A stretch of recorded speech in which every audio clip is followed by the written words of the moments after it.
let's talk about the Houghton Era Outdoors cicotte. This is a prototype that Nate and Aaron were nice enough to send out to me for testing.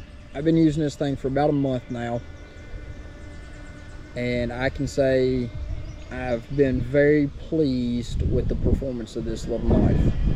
I did not expect to go back to a smaller EDC fixed blade. I went to my Tops dice for 2 or 3 years ago now. You guys have probably seen that all over my socials. It's been my favorite fixed blade, and I've been carrying a knife that size ever since. But the boys sent this out to me, and I asked Aaron to make me a belt sheath for it. He initially had it an ideal for pocket carry. That's how most of them did. But I said, I really like belt carry. He rigged me up this little belt loop and set up. I love it. You can't go wrong with this little knife. It's CPM 154. I have batoned the ever-loving snot out of this thing. It has taken it like a champ. The tip has been phenomenal. I don't know how well you can see that.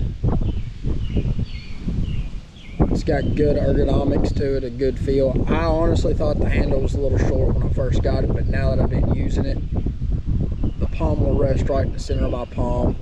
It's very comfortable. Just throws great sparks off of a ferro rod. It is just overall proven to be a great little EDC and bushcraft knife. Now, this is just kind of a teaser. I will eventually do a longer form video, but I just wanted to get this out because coming up soon is Blade Show. At Blade Show, they're going to have some of these available at their booth.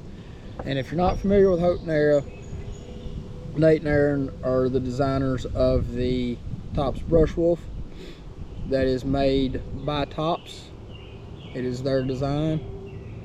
And then they also have out the Solidago, which Tops made as well, but it is available exclusively only through Houghton Era.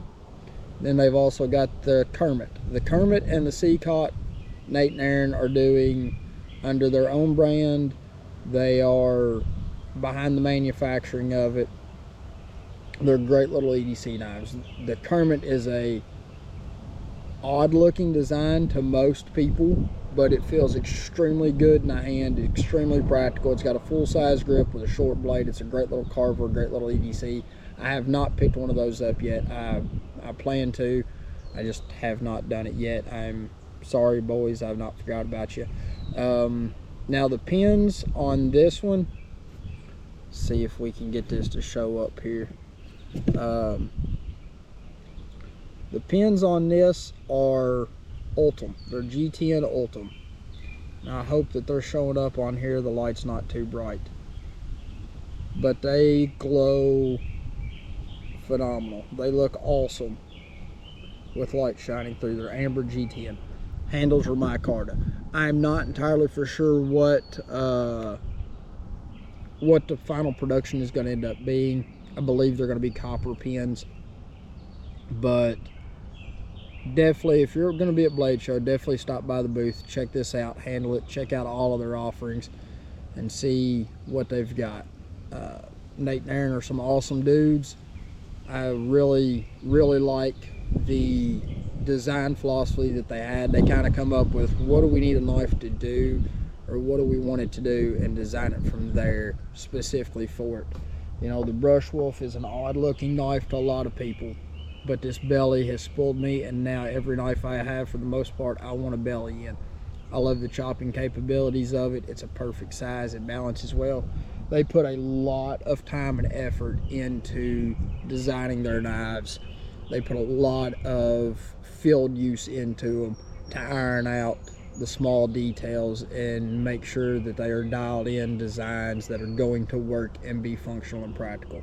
They have come out swinging hard. They've got, like I said, 4 designs out. That's a lot.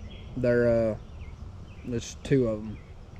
They're doing on the cicotte and the Kermit. They get them cut and heat treat it, and Aaron does all the final grinding and hand shaping, and Nate gluing up the scales together, shaping the scales. So there's a lot of handwork that goes into them, guys. But cool dudes, I really appreciate them for sending this out, and be looking forward to this upcoming model. I think you're really going to like it. It goes really well. I'll give a size comparison right now as well, because I've got it next to it. This is the Exodus Knife and Tool Adventure Craft. So you can kind of see it's a little bit shorter than that. We'll put the, there we go. It's a little bit shorter than the Adventure Craft, but it's a great knife. I've really come to like it. I like both of these knives as well. Jacob does a great job. Jacob Peterson, Exodus Knife and Tool. This is his Adventure Craft model. He's also got the Jackalope. They're both made by White River Knife and Tool. But great knives. But just want to drop this out there and get this out before blade show, so that you guys have a little bit of time to research into them and see what you think of them. Keep your knives charged, your lights sharp, guys. Have a good one. After the fact editor's note: don't pay any mind to this awful looking grind angle. It does not come like that. If you look in the opening photo where this is laying next to the brushwolf, you will see that it had a lot nicer looking grind angle. This was from my mistake when I sharpened it for the first time. I forgot that my sharpener was set up for 20-degree convex. I was in the habit of that being what I put on all my other knives. Didn't even think about it. Didn't realize it till after the fact, when I made the first pass, and ended up with this wonky looking grind line. So just wanted to clarify that is not a representation of the quality of how it would come. Check out those earlier photos and you'll see the much better looking grind line.